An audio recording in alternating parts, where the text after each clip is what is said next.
सच चवंदा आहिनि भाई संत चवंदा आहिनि कि हरि दुर्लभ नहीं जगत में, हरि दुर्लभ नहीं जगत में, यानी भगवान जो मिलणु कठिन ना आहे तो छा कठिन आहे, हरिजन दुर्लभ हो।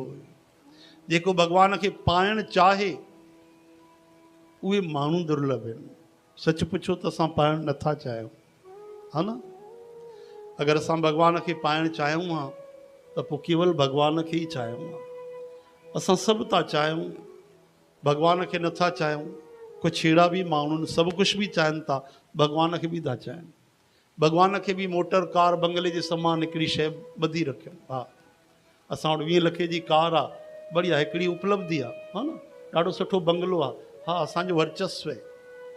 सुठी बहुरानी आहे, सुठी ज़ाल आहे, हा, हिकिड़ो असांजो महत्व आहे।